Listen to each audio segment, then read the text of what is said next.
Thank you, and wonderful to hear our eminent speakers go before. It's incredibly humbling, actually, and I hope that I'm able to speak my truth. And I've certainly, for those who know me, who we've been working from United Consciousness over 2 years,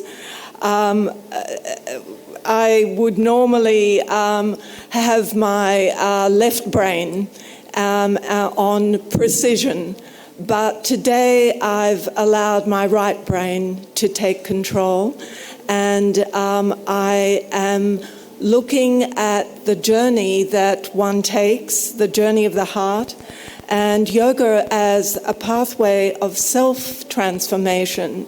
So before we go into an organization, before we become leaders, what is our own personal journey? There are many pathways to self-transformation.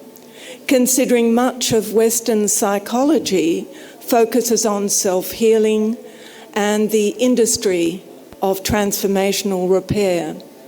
We hear of mindfulness theory and of other forms of awareness raising, being here and the power of now, the psychology of collective unconscious, ego, ethics and evolution, here, there and everywhere. Unfortunately, a lot of these concepts have been borrowed from the East and have got lost. And somehow within Western psychology and Western transformation, there's been a losing of the way. Patanjali's Yoga Sutra system is indeed a Manushastram, a science of the mind that takes us on a transformational journey from the physical to the subtle. Its genius is found in a language so eloquent, compact and direct that even in translation it transcends thousands of years of human communication to offer clear, simple instructions on our spiritual evolution. And for one keen to pursue truth, it reveals many deep layers of subtlety. Can I have the next slide, please?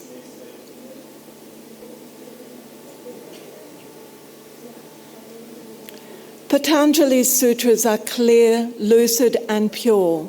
They illuminate the pathway of insight and enable us to stitch together the spiritual meaning of evolutionary progression. From the 8 limbs of Ashtanga to the 3 steps of Kriya Yoga to Ishvara Pranidhana. The words, next slide, the words of the Yoga Sutra are minimalist yet profound. They draw on the science of reflection and observation, processing and identifying. We clear the unwanted and renew the patterns of choice.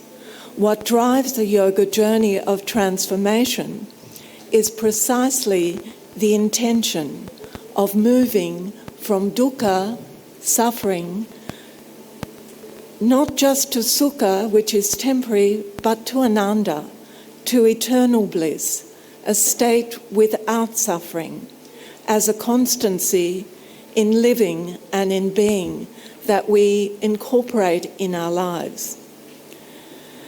The sutras contain the language of logic that leads us to considered action rather than conditioned response. We draw on self-discipline, utilize practice through the body, breath, mind, system. We reflect, detach, identify, and weed out old patterns from the subconscious, replacing them with ones that better serve our swadharma, our purpose. Then all the expressions of body, mind, and consciousness can be redirected to serve our Svadharma. The trajectory from gross to subtle engages our rational mind, entering a journey of understanding, an inner spectrum where even the instrument of intellectual thinking is relinquished for a leap of faith, strada, into a more transcendent space. As we journey deeper and deeper, we lose touch with unnecessary attachments in the object world we once thought had meaning. As we learn to simply give our full attention to the present moment of our practice, we discover the intrinsic, timeless nature of reality between us and the cosmos. Atta Yoga Nushasanam calls on our unflinching attention, our focus and belief in a system that will lead us through the maze of life with its joys and sufferings, its attainments and losses. Yoga situates us at the center of awareness, at a place of equanimity, not desensitized, but able to balance perspective and find homeostasis. Next slide, please.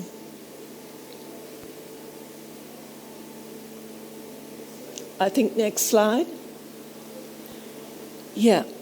The yoga pathway leads us from doubt and confusion to clarity and discernment, from dullness or agitation to that equanimity and reconciliation, a system to stabilize us by using kriya, the action of practice, tapas, the means of cleansing and purification, svadhyaya, the action of reflection and self-observation, and Ishvara Pranidhana. Next slide. In this illuminating logic, we discriminate what is true from what is false. And most importantly, we discern ourselves as we truly are, stripped of preconceptions based in memory and imagination, stripped of the conditioning that lies within the depths of the personality and ego. Then we're able to act and surrender to the outcomes of our actions, to something greater than ourselves. We lay down the intention and still willingly put in the effort. Practice, abhyasa, and attachment, vairagya, are key to the alchemy of reflection. Self-awareness and surrender to one's true nature of self is only possible, some might say, in a state of yoga. Detachment further implies being constantly aware, acting with self-awareness, integral to our truth, without expecting to be rewarded by the fruits of our actions. Reaching the state of yoga, tanirodha, is not an easy journey to attain. It requires the constancy of disciplined practice and disciplined detachment. Detachment from both process and goal, and as such, from the egoic mind, our greatest blind spot. Of all the kleshas, asmita and avyeda, or ignorance, are the most difficult to completely cleanse the debris of the mind in order to see clearly and to know who we truly are. Just as our practice requires self-discipline, so does our ability to detach from intrusive influences, cravings that fulfill the senses or draw us to seek out extraordinary experiences. In embarking on the, next slide. In embarking on the inward journey of yoga, we learn how the mind can deceive us and the emotions can mislead. Memory and imagination can distort the path of learning, but can also be redirected and used for healing. Like Ulysses in search of the golden fleece, we enter the maze of life, discovering both inner and outer obstacles. Next slide. By good fortune, Patanjali offers a guide on ethical observations and social interactions, the yamas and niyamas, the first two limbs of Ashtanga, in the yoga pathway. While simple and straightforward, they challenge our patterns and highlight our blind spots, giving us a means of disciplining our mental focus and our tenacity, thereby keeping us on a straight path. One's own journey is often like that of the intrepid hero who must perform a number of apparently impossible mental feats, and it's recommended that we consult a teacher who has successfully crossed these paths. To understand, we need care in discerning accurate knowledge for following the right path to attain appropriate goals. Next slide, please. If I look back on my own life, I acknowledge yoga as a potent teacher. In the most difficult times, it has protected and healed, given safety and self-preservation, provided a refuge, and offered solace in a space of learning. Through separation, loss, and departures, it is yoga that held things together, securely distracted from all-consuming negative emotions. Throughout years of practice, yoga has kept the mind and body moving, able to effectively repair even the most chronic conditions, asthma, infertility, whole range of things that we come across in our lives. The most powerful transformations I've witnessed in myself have been attributed to the potency of yoga, far more sacred than simple well-being. In yoga therapy, the efficacy of yoga healing is clear as day, leading one to a deeper and more serious level of commitment to explore, research, and dedicate oneself more deeply to the practice, to a philosophy of the mind wherein lies a profound understanding of the human condition. It is such understanding that has carried me through some of the greatest challenges on this transformational journey, including one of witnessing the slow demise of my beloved, intelligent and very brilliant husband, who was consumed by a cruel and inexplicable disease of the brain, dementia.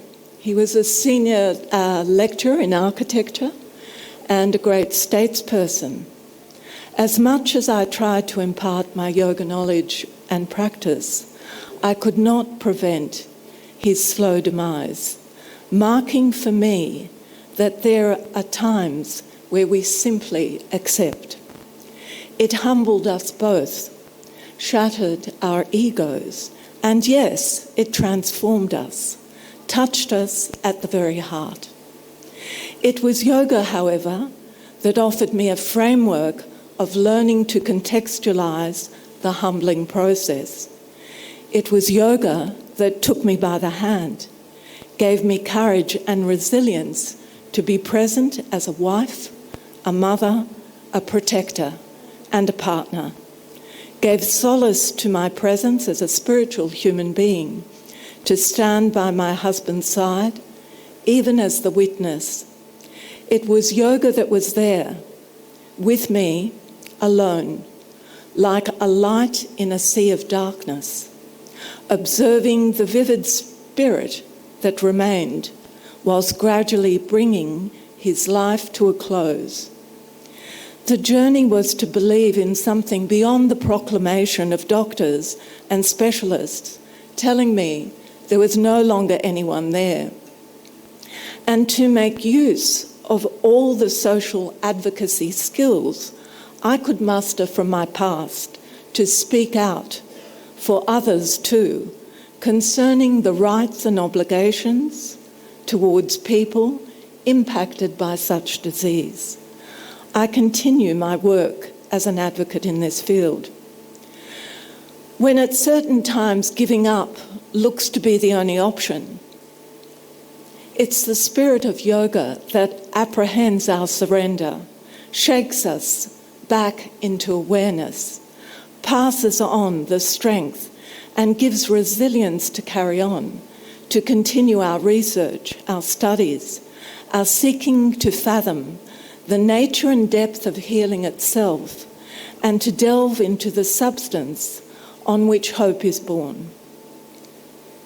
It was yoga that continued transforming grief into compassion, an energy of the heart, propelling creativity, giving focus to how I might serve others through my knowledge, simply by giving the best of what's within and what I'd learned from a yoga life, not from the head, but from the heart, where the channel of the breath and mind come together, are synchronized and harmonized, become the key instrument for implementing lasting transformational change and extraordinary restoration as we learn to master prana. From grief to transformational healing, many events of synchronicity slowly fall into place. The teachings of great masters, ways of serving, human and ecological endeavours. Many of the great skills accumulated over a working lifetime now come back gently into play, taking another form without the struggle or the pressure to achieve or any need for recognition. Next slide, please. This is all part of life. It is our awareness that makes the transformational journey. In yoga therapy, I worked with a friend whose cancer had metastasized and who came for assistance. That person is now free of cancer. What I learned from this was the power of transmutation. One's actions as a yoga therapist, drawing on greater knowledge and higher intuition, being light and simple, hardly there, like gently moving with the current of the wind, redirecting its flow back into the hands of its owner, in whom rests the ultimate act of self-healing. So here I am, and what do I make of the yoga transformational process? When we commit ourselves to yoga, we commit ourselves to a vast tapestry of learning. We depart on a journey of awareness that appears endless, yet stands directly before us. Yoga is the means of journeying through consciousness and following an ever-long thread to the subtle states, whether we travel that journey through the Maya koshas, or the chakra system, or the 5 prana vayus, or Ashtanga's 8 limbs, the pathway of Kriya, or Ishvara Pranidhana. Each paradigm takes us to a place of learning, to a space of atonement, at one-ment, present within awareness. Next slide. Yoga is that conscious witnessing of movement in the body, the breath, the mind, and emotions that allows us to expand and contract at each moment of our lives an inevitable sea of activity, yet at the same time we learn to deliberate our actions, to recognise such movement within the infinite stillness and calm, at the centre of the soul and at the heart of the breath. Transformation is both process and outcome. It arises out of awareness, seeing the world afresh in every instant, experiencing natural events with wonderment, like a child, at every moment. When we are present in the practice, reflecting on the breath, prana clears the obstacles that were there. It flows with ease, allowing for discernment between truth and illusion, essence and form, noting the dimension of the divine, space between subject and object, inward and outward breath, one and the same. It is the outcome of who we become in finding our purpose, our svadharma, having travelled the journey that has transformed us and left us indifferent to the superficial things we once thought were important. It is rather to be at one with the light that has always been there, the jyoti within, part of our own inherent nature, and at one with the spark that ignited it. Next slide, please.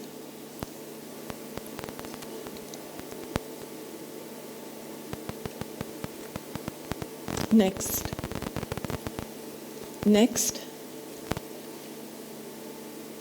That's it.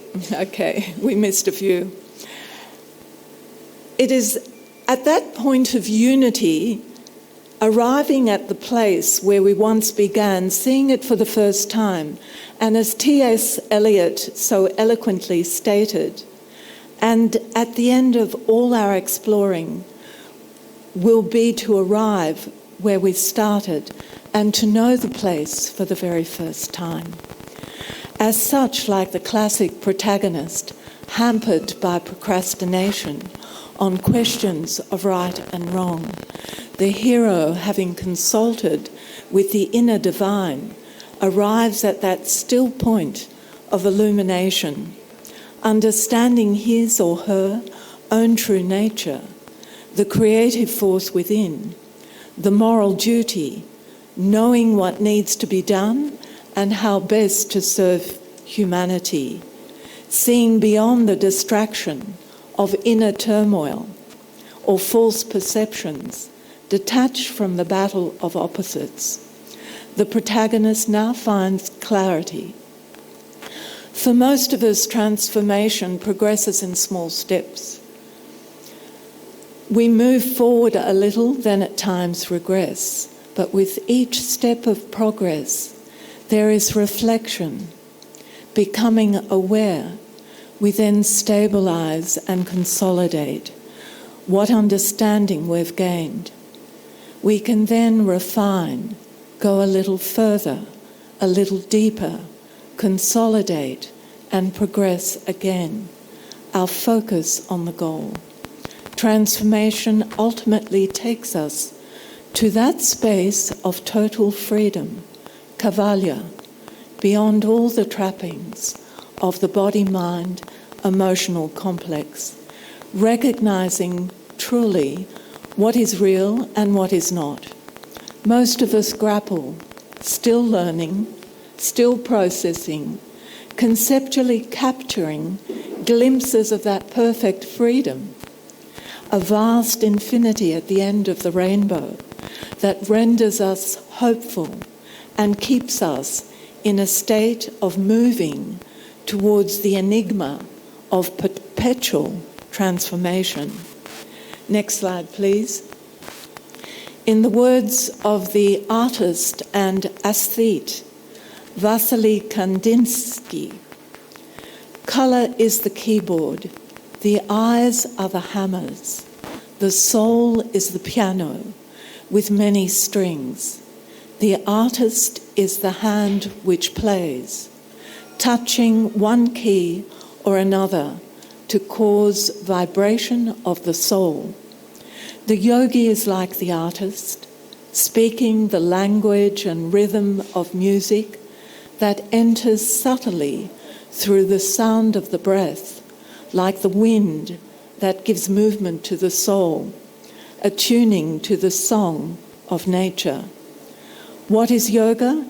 It is the alignment of awareness with the creative music of life, the resonance in all of nature, and it is our alignment with the force of love, reflecting a higher order, able to repair, heal, and transmute all of human-made trauma. It is the dance of Shiva or of Nataraja, the timeless movement in the constancy of our transforming. It is the heart of peace that lies within every soul, to which I dedicate this presentation, in a world searching for harmony and for the homeostasis that exists within all of us. Thank you. Namaste.